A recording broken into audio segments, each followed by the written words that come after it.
आजचा आपला हा 7वा दिवस आहे खड्डे मुजवायचा।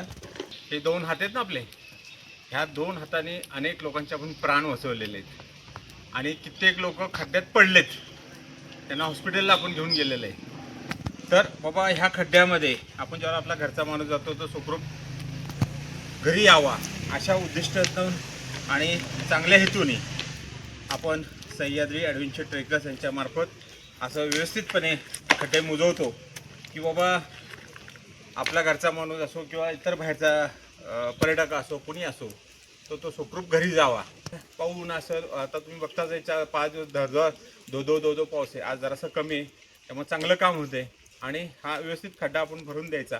आणि हा खड्डा सातारा चापळ रोडला इकडून बायपास जाणारा रस्ता आहे आणि हो बरं का साहेब, हा एकनाथ दादांच्याकडं आपले उपमुख्यमंत्री यांच्याकडे जाण्याचा रस्ता आहे।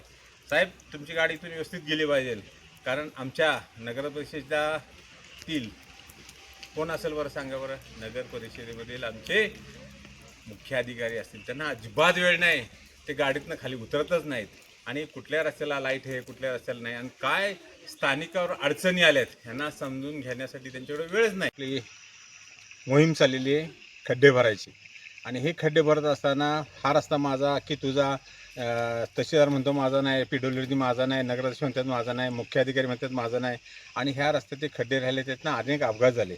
मग ते अपघात परत होऊ नये यासाठी सह्याद्री टीमने मदत कार्य केलं आणि जेवढे खड्डे मुजवतील तेवढे आत्तापर्यंत मुजवत आले, इथनंही पुढे मुजवत राहणार आहे। बरेच ठिकाणी लाईट्स नाही, बरेच ठिकाणी पर्यटनाचा नाहक त्रास, बरेच ॲक्शन महाविशाला होतात आणि छोटे मोठे ॲक्शन झाल्यामुळे ते काय त्याच्या नोंदी होत नाहीत।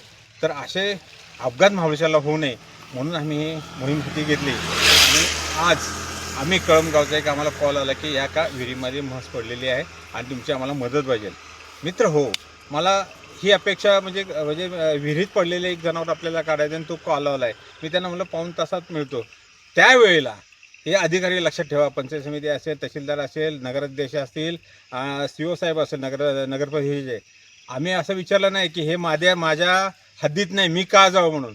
एक रेस्क्यूचं काम असतं, सह्याद्री डिझास्टर मॅनेजमेंट काम हे नेहमी जिथं कमी तिथं आम्ही काम करतो आणि एखाद्याला जीवन देण्याचं काम करतो। तर तुम्ही सगळ्यांनी आपण हे विसरा आता माझा तुझं करण्यापेक्षा आणि सामोपचाराने करून हे सगळं भविष्याचे जे सगळं आपलं नष्ट करायला लागलं आहे सौंदर्याने, ते टिकवण्यासाठी प्रयत्न करा।